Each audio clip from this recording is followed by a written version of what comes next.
Welcome to P Y chemistry classes. P Y chemistry classes में आपका स्वागत है। पिछले क्लास हमने chemical reaction of haloalkane के बारे में हम लोग पढ़े थे। आज हम लोग को पढ़ाई करना है केमिकल रिएक्शन ऑफ हेलोएरिन। हेलोएरिन मतलब होता है एरोमेटिक कंपाउंड जिसमें हेलोजन ग्रुप जुड़ा हुआ हो। तो हेलोजन ग्रुप जो जुड़ा हुआ रहता है एक्स के रूप में, उसको हम लोग हेलोएरिन या एराइल हेलाइड या उसको हम लोग बेंजीन हैलाइड के रूप में जानते हैं। ठीक है, तो उसमें जिस तरह से chemical reaction of halo alkane और हेलोएरिन में हम लोग पढ़ाई किए थे कि न्यूक्लियोफिलिक सब्स्टिट्यूशन रिएक्शन होता है, उसी तरह से एलिमिनेशन रिएक्शन होता है, रिएक्शन विथ मेटल होता है। इसी तरह से इसमें भी न्यूक्लियोफिलिक सब्स्टिट्यूशन रिएक्शन होगा, लेकिन यहाँ इलेक्ट्रोफिलिक सब्स्टिट्यूशन रिएक्शन होगा। इसके बाद उर्ज फिटिग रिएक्शन और फिटिग रिएक्शन। उर्ज फिटिग और फिटिग रिएक्शन पर स्पेशल हमने वीडियो तैयार किए हुए हैं और वो पिछले क्लास हमने बता दिए थे उर्ज रिएक्शन, उर्ज फिटिग रिएक्शन और फिटिग रिएक्शन के बारे में। तो आज हम लोग को जो पढ़ाई करना है वो है न्यूक्लियोफिलिक सब्स्टिट्यूशन रिएक्शन। तो न्यूक्लियोफिलिक सब्स्टिट्यूशन रिएक्शन में जो उसको हम लोग एसएन रिएक्शन भी कहते हैं, वो हेलोएरिन और aryl halide are extremely less reactive towards S N reaction due to following reason. Actually electrophilic substitution reaction के लिए वो ज्यादा फेवर होता है एरोमेटिक कंपाउंड, लेकिन ओपन चेन के लिए सबसे ज्यादा फेवर रिएक्शन जो करता है वो है न्यूक्लियोफिलिक सब्स्टिट्यूशन रिएक्शन। तो न्यूक्लियोफिलिक सब्स्टिट्यूशन रिएक्शन सबसे ज्यादा जो होता है वो फेवरेबल होता है ओपन चेन के लिए, ठीक है, एलिसाइक्लिक के लिए। जबकि या तो उसके ओपन चेन में ब्रांच और स्ट्रेट चेन के लिए होता है, लेकिन एरोमेटिक कंपाउंड के लिए सबसे बेस्ट होता है electrophilic substitution reaction substituted by electrophile, यानी इलेक्ट्रोफाइल के द्वारा सब्स्टिट्यूट होता है, उसे इलेक्ट्रोफिलिक सब्स्टिट्यूशन रिएक्शन कहते हैं। न्यूक्लियोफाइल के द्वारा होता है तो न्यूक्लियोफिलिक कहते हैं। तो इसमें न्यूक्लियोफिलिक रिएक्शन जो होता है एराइल हैलाइड और एल्काइल हैलाइड में एक्सट्रीमली लेस रिएक्टिव होता है, कम रिएक्टिव होता है।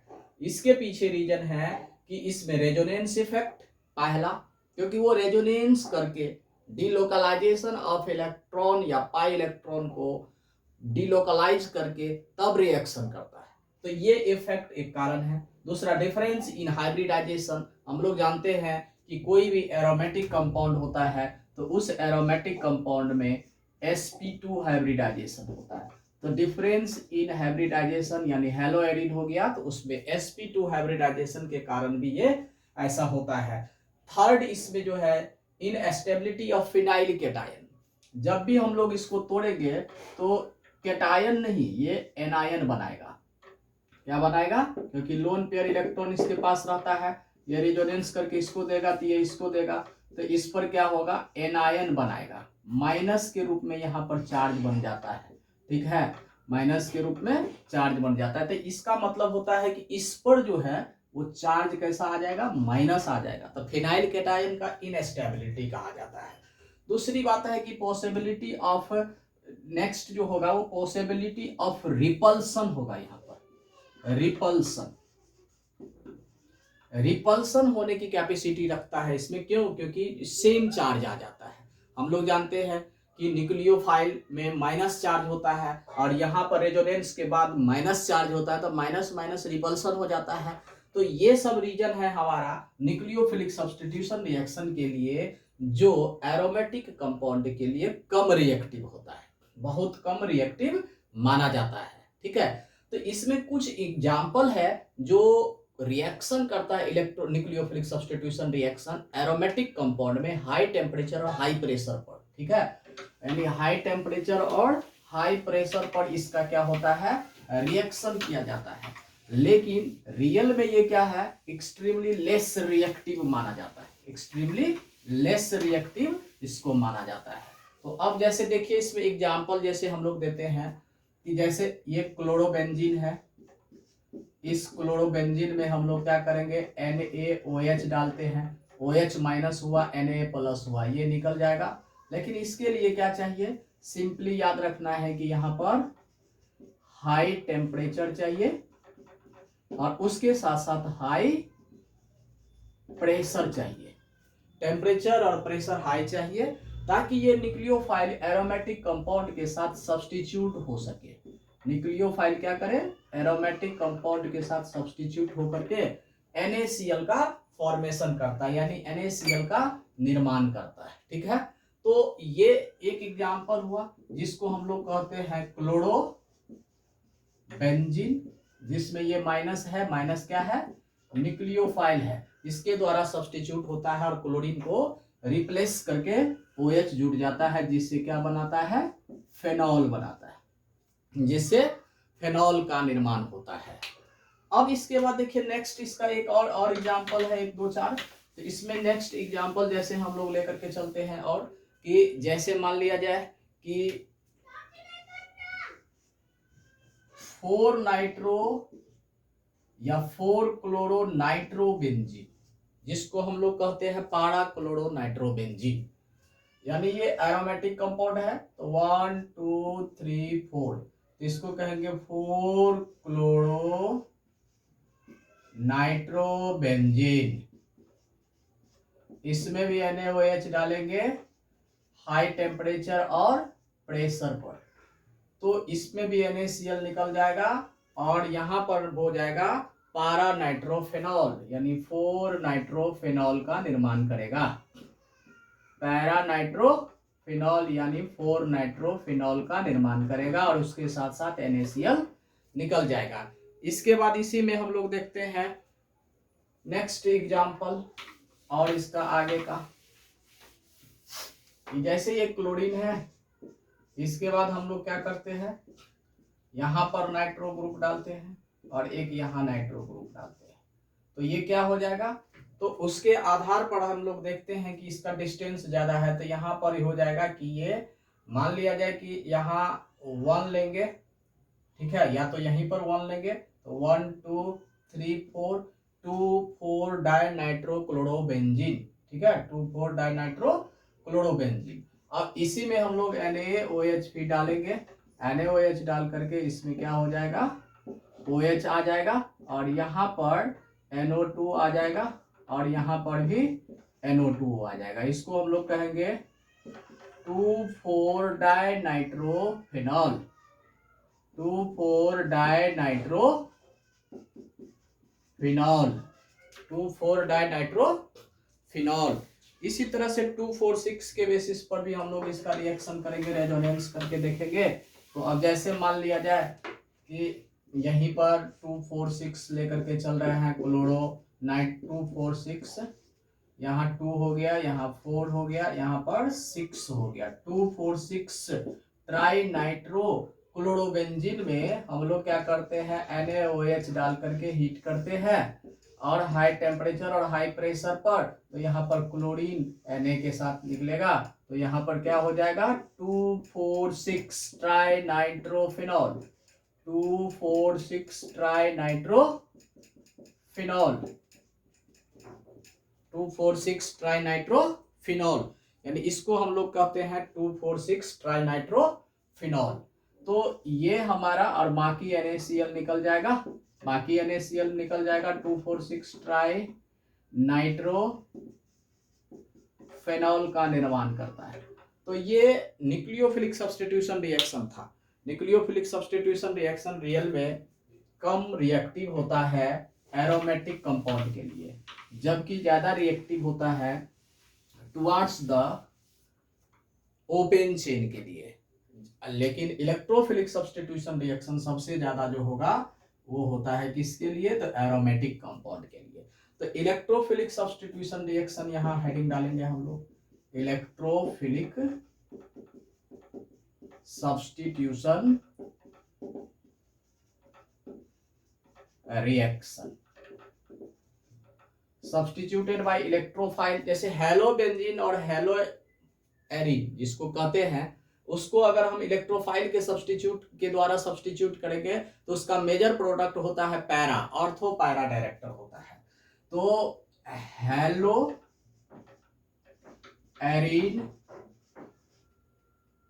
रिएक्ट्स या substituted by electrophile, substituted by electrophile the product is ortho and para director. ये क्वेश्चन इंपॉर्टेंट है।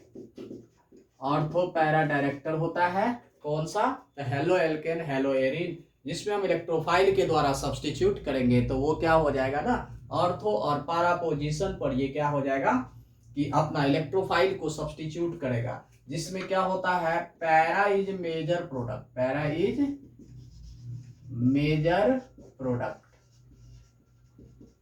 But ortho is minor product, ortho is minor product होता है। तो ऑर्थो पैरा डायरेक्टर के बेसिस पर अगर देखते हैं तो पैरा जो होता है उसका मेजर होता है और ऑर्थो होता है माइनर। तो इसको हम लोग अगर देखते हैं तो रियल में ऑर्थो पैरा कैसे होता है, तो जैसे मान लिया जाए हेलो एल्केन है, सॉरी हेलो एरिन है। इस हेलो एरिन में हम लोग क्या करते हैं, रेजोनेंस करते हैं। तो रेजोनेंस करने के बाद यहाँ का जो मेन जो होगा वो ये लोन पेयर इसको देगा तो यहाँ डबल बॉन्ड बना देगा और ये एक्स यहाँ पर प्लस हो जाएगा और यहाँ पर ये माइनस हो जाएगा, ठीक है। तो ये किस पोजीशन पर आया, तो ऑर्थो पोजीशन पर आया। फिर रेजोनेंस करेंगे हम लोग, ये इसको देंगे फिर इस पर आ जाएगा, तो यहाँ पर क्या हो जाएगा, ये फिर डबल बॉन्ड बना देगा, एक्स प्लस या लोन पेयर को शो कर दिया, यहाँ पर ये माइनस बना दिया, ये डबल बॉन्ड बना दिया, तो ये किस पोजीशन पर आ गया, पैरा पोजीशन पर। तो पैरा पोजीशन पर यहाँ आ गया। तो पैरा पोजीशन पर जब ये आया तो यहाँ जो है ये डबल बॉन्ड यहाँ आ गया। अब इसके बाद इसी चीज को फिर हम लोग यहाँ जो है माइनस है, तो माइनस को इस पैरा पोजीशन पर जो ये माइनस आया है पी पोजीशन पर, इसको फिर यहाँ लेकर के चलेंगे तो फिर ऑर्थो पोजीशन पर आ जाएगा। तो ये रेजोनेंस स्ट्रक्चर के द्वारा हम लोग ये शो कर सकते हैं कि ये ऑर्थो और पैरा डायरेक्टर होता है। यहाँ ऑर्थो हुआ तो यहाँ पैरा हुआ, माइनस चार्ज जहां आएगा वहां पर इलेक्ट्रोफाइल सब्स्टिट्यूट हो जाएगा, ठीक है, इलेक्ट्रोफाइल के द्वारा सब्स्टिट्यूट हो जाता है। तो मेजर प्रोडक्ट इज पैरा और माइनर प्रोडक्ट इज पैरा और माइनर प्रोडक्ट इज ऑर्थो। तो इस तरह से ऑर्थो और पैरा डायरेक्टर होता है जब हेलो एल्केन हेलो एरिन को इलेक्ट्रोफिलिक सब्स्टिट्यूशन रिएक्शन करते हैं, यानी इलेक्ट्रोफाइल के द्वारा सब्स्टिट्यूटेड करते हैं। तो देखिए इलेक्ट्रोफिलिक सब्स्टिट्यूशन रिएक्शन जो होगा, यानी दीज रिएक्शन आर, ये रिएक्शन कौन कौन सा होगा, तो इसमें सबसे पहला होता है हैलोजिनेशन, इसके बाद होता है नाइट्रेशन, मान लिया जाए ABCD करके देते हैं, इसके बाद होता है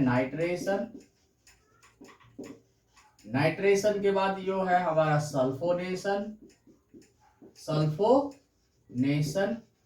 इसके बाद होता है फ्रीडल क्राफ्ट, एल्काइलेशन,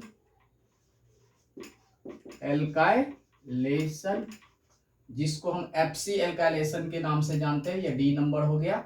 और इसके बाद E का जो होगा वो होगा फ्राइडल क्राफ्ट एसाइलेशन।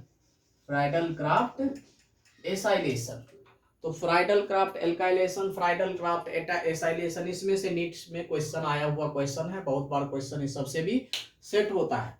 तो इसमें एक ध्यान देना है इसके बारे में। तो सबसे पहले हम लोग हैलोजिनेशन पढ़ेंगे। हैलोजिनेशन में इलेक्ट्रोफाइल के रूप में हम लोग हैलोजन ग्रुप को लेते हैं, जो 11th में हम लोग पढ़े हुए हैं इस चीज को। तो हैलोजिनेशन में क्लोरीनेशन, ब्रोमिनेशन, ये सब होता है, ठीक है। तो हैलोजिनेशन करेंगे सबसे पहले, जिसमें एरोमेटिक कंपाउंड लिए एग्जाम्पल में X डाल करके, तो इसी में हम फिर X2 डालेंगे, किसके प्रेजेंस में, तो Fe के प्रेजेंस में या FeX3 के प्रेजेंस में, ठीक है। तो ये क्या करेगा, ये एक इलेक्ट्रोफाइल रेडिकल के रूप में माइनस और एक जो होता है प्लस के रूप में काम करेगा। ऐसे ये रेडिकल है क्योंकि ये इस पर जाता है माइनस हो जाता है और ये FeX4 माइनस हो जाता है, X प्लस हो जाता है। तो ये X प्लस कहाँ जुटेगा, पैरा पर और ऑर्थो पर। तो इसका मतलब हो गया कि मान लिया जाए कि यहाँ से H है तो HX निकल जाएगा, तो HX निकल जाएगा, तो यहाँ एक X और यहाँ एक X, दूसरा और क्या बनेगा, यही X जो है ये पैरा पोजीशन पर आएगा, तो ये X हो गया। इसको हम लोग कहते हैं ऑर्थो डाइहेलो एरिन या बेंजीन, इसको कहते हैं पैरा डाइहेलो एरिन। इसके साथ साथ क्या निकल जाएगा, HX निकल जाएगा। तो ये हमारा हेलोजिनेशन था। हेलोजिनेशन में जैसे हम क्लोरीन डाल देंगे तो उसको हम लोग कहेंगे क्लोरीनेशन, जो एग्जाम में आया हुआ क्वेश्चन है। अगर क्लोरीन डाल देंगे तो उसको हम लोग क्या कहेंगे, क्लोरीनेशन कहेंगे। तो जैसे मान लिया जाए कि ये हमारा क्लोरोबेंजीन है और इसमें हम क्लोरीन डाल दिए और किसके प्रेजेंस में, तो FeCl3 के प्रेजेंस में, तो यहाँ पर क्या हो जाता है कि यहाँ पर ये क्लोरीन ऑर्थो पर और यही क्लोरीन कहाँ पर जाएगा, पैरा पोजीशन पर शो करेगा। ठीक है, यानी इसका एक HCl निकलता है और बाकी जो है क्लोरीन इस पर जुड़ जाता है। इसको कहते हैं ऑर्थो डाइक्लोरोबेंजीन, इसको कहेंगे ऑर्थो डाइक्लोरो बेंजीन, इसको कहेंगे पैरा डाइक्लोरो बेंजीन। तो पैरा क्या होता है, तो मेजर होता है, ऑर्थो क्या होता है, तो माइनर होता है। ठीक है, ये मेजर और माइनर, यानी ये अधिक होगा और ये कम मात्रा में बनने की चांस है। तो अब ये हो गया हमारा हेलोजिनेशन, जिसको क्लोरीन डाले तो इसको हम लोग कहेंगे क्लोरीनेशन। इसको क्या कहते हैं हम लोग, क्लोरीनेशन। तो ये टॉपिक में क्लोरीनेशन हो गया। इसके बाद हम लोग क्या करते हैं, नाइट्रेशन करते हैं। नाइट्रेशन के बाद सल्फोनेशन, सल्फोनेशन के बाद फ्राइडल क्राफ्ट एल्काइलेशन, इसके बाद फ्राइडल क्राफ्ट एसाइलेशन। तो यहाँ पर नाइट्रेशन कर रहे हैं, नाइट्रेशन सेकेंड नंबर में। नाइट्रेशन जो होता है, एरोमेटिक कंपाउंड लिए क्लोरीन, इसमें HNO3 लिए, HNO3 को किसके प्रेजेंस में, तो कॉन्सनट्रेटेड H2SO4 के प्रेजेंस में करते हैं। तो कॉन्सनट्रेटेड H2SO4 के प्रेजेंस में, ये सब हम लोग 11th में भी पढ़े हुए हैं। इसको ब्रेक करते हैं न्यूक्लियोफाइल और इलेक्ट्रोफाइल के रूप में। तो NO2 इलेक्ट्रोफाइल यहाँ होता है, यहाँ का H जो है इसको निकाल करके, तो इससे जो है यहाँ पर नेक्स्ट जो है इसका जो प्रोडक्ट जो बनेगा वो कहाँ कहाँ बन जाएगा, ऑर्थो और पैरा पर। तो क्लोरो, यहाँ नाइट्रो, इसके बाद यहीं पर पैरा पोजीशन पर जाएगा, पैरा पोजीशन पर जाएगा और इसके साथ साथ वाटर को रिलीज कर देगा। तो इसको कहते हैं ऑर्थो क्लोरो नाइट्रोबेंजीन, उसको कहते हैं पैरा क्लोरो नाइट्रोबेंजीन। ठीक है, ortho chloro nitrobenzene, para chloro nitrobenzene. तो इस तरह से जो है ये नाइट्रेशन हुआ। नाइट्रेशन के बाद हम लोग देखते हैं नेक्स्ट एग्जाम्पल में, इसका नाम है सल्फोनेशन। क्या नाम है, सल्फोनेशन इसको कहेंगे। तो सल्फोनेशन, तो जैसे मान लिया जाए कि यहाँ पर एरोमेटिक कंपाउंड है क्लोरोबेंजीन, जिसमें हम लोग को क्या पढ़ना है, सल्फोनेशन। तो सल्फोनेशन, तो सल्फोनेशन में फिर क्या करेंगे, H2SO4 का यूज करते हैं और प्रेजेंस में भी और कैटलिस्ट के रूप में भी कंसंट्रेटेड H2SO4 का यूज करते हैं। इसमें हम सिंपली दिखाते हैं O- और SO3H+ में टूटता है। यहाँ का H जो है OH बना करके वाटर रिलीज कर देगा, वाटर रिलीज करेगा तो ये भी ऑर्थो पैरा डायरेक्टर होता है। यहाँ Cl, यहाँ SO3H, इसके बाद इसी तरह से Cl यहाँ पर जुटेगा और पैरा पोजीशन पर SO3H जुटेगा और प्लस वाटर ऐड होगा। इसको कहते हैं ortho chlorobenzene sulphonic acid, para chlorobenzene sulphonic acid, या तो 1-क्लोरो 2-नाइट्रोबेंजीन। ये ऑर्थो हो गया, ये पैरा हो गया, या तो 1-क्लोरो 2-बेंजीन सल्फोनिक एसिड। ठीक है, वो हो गया नाइट्रोबेंजीन। तो यहाँ पर जो है 1-क्लोरो 2-बेंजीन सल्फोनिक एसिड के बेसिस पर काम करेगा। और इसी तरह से जो है नेक्स्ट जो है हमारा, या तो उसी को कहेंगे 1 के जगह पर इसको आप ऐसे भी ले सकते हैं 1 2, तो ये हो जाएगा हमारा 2-क्लोरोबेंजीन सल्फोनिक एसिड। यहाँ पर सो मिसिंग हुआ, उसको आप सुधार लेंगे हम लोग। ये 1 हो गया और ये 2 हो गया, ये 3 हो गया, ये 4 हो गया, तो ये हो जाएगा 4-क्लोरोबेंजीन सल्फोनिक एसिड। और इसका क्या नाम हो जाएगा, 2-क्लोरो, जो two chlorobenzene sulphonic acid, benzene sulphonic acid आप लिख सकते हो। इसको लिखेंगे हम लोग क्या, 4 क्लोरोबेंजीन सल्फोनिक एसिड। इसी तरह से नेक्स्ट जो हम लोग को आएगा वो होगा FC alkylation, Friedl craft alkylation. इसके बाद आता है फ्राइडल क्राफ्ट एसाइलेशन। तो फ्राइडल क्राफ्ट एसाइलेशन और फ्राइडल क्राफ्ट एल्काइलेशन जो इम्पोर्टेंट है, इसमें हम लोग यूज करते हैं। इसके बाद नेक्स्ट जो होगा वो Friedl craft alkylation, Friedl craft alkylation जिसको FC एल्काइलेशन के नाम से जानते हैं। ठीक है, तो A नंबर में हम हेलोजिनेशन पढ़े हैं, B नंबर में हम लोग नाइट्रेशन पढ़े हैं, C नंबर सल्फेनेशन और D नंबर में फ्राइडल क्राफ्ट एल्काइलेशन पढ़ने जा रहे हैं। तो इसमें हम लोग क्लोरोबेंजीन ले लेते हैं, ठीक है, और इसमें मिथाइल क्लोराइड लेते हैं। कहा जाता है एल्काइलेशन, तो मिथाइल क्लोराइड यानी एल्काइल हैलाइड। इसके साथ साथ यहाँ पर AlCl3 के प्रेजेंस में यूज किया जाता है, ये क्वेश्चन आया हुआ है। ठीक है, तो AlCl3 के प्रेजेंस में यूज करेंगे। हम लोग जानते हैं कि HCl निकल जाएगा, ये इलेक्ट्रोफाइल, ये न्यूक्लियोफाइल का काम करेगा। तो यहाँ पर क्लोरीन जो है जुट जाएगा, मतलब सॉरी मिथाइल जुट जाएगा। तो मिथाइल जुट जाएगा तो ये भी क्या हो जाएगा, ऑर्थो पोजीशन पर, यानी 1 क्लोरो 2 मिथाइल बेंजीन। ठीक है, इसी तरह से यहाँ पर नेक्स्ट हो जाएगा 4, मतलब 1 chloro 4 methyl benzene, 4 methyl benzene जो ऑर्थो और पैरा के बेसिस पर हो जाएगा और निकलेगा क्या, HCl। तो ये हो गया Friedl craft alkylation, FC alkylation. इसी तरह से नेक्स्ट जो है हम लोग को FC एसाइलेशन के बारे में जानना है, FC एसाइलेशन के बारे में जानना है। तो FC एसाइलेशन जो है वो E नंबर में हो जाएगा FC एसाइलेशन, FC एसाइलेशन। तो इसमें क्या करते हैं, एसाइल हैलाइड का यूज करते हैं, एसाइल हैलाइड का यूज करेंगे। मतलब ये हो गया CH3COCl, इसको कहते हैं एसिटाइल या एसाइल हैलाइड के बेसिस पर एसिटाइल क्लोराइड या इथिनाइल क्लोराइड के रूप में कहते हैं। तो इसमें हम लोग वही लेंगे AlCl3 के प्रेजेंस में एनहाइड्रस, AlCl3 के प्रेजेंस में ये भी क्या होगा, ऑर्थो और पैरा पोजीशन पर। ये देखिए प्लस और ये माइनस होता है, माइनस में HCl निकल जाएगा। ठीक है, और यहाँ पर क्या हो जाएगा COCH3। इसी तरह से दूसरा क्या हो जाएगा, पैरा पोजीशन पर आ जाएगा, पैरा पोजीशन पर भी क्या हो जाएगा, HCl निकल जाएगा। इसको कहते हैं हम लोग, HCl निकल जाएगा तो इसको कहते हैं हम लोग एसीटोफेनॉन। ठीक है, तो ये 1 हो गया, ये 2 हो गया, ये ऑर्थो हो गया, ये पैरा हो गया, तो इसको कहते हैं 2 क्लोरो एसीटोफेनॉन। एसीटोफेनॉन क्यों कहते हैं, ये कीटोन का पार्ट है, ये बेंजीन को फिनाइल के रूप में फिनॉन मानेंगे। ठीक है, इसी तरह से ये हो जाएगा 4 क्लोरो एसीटोफेनॉन।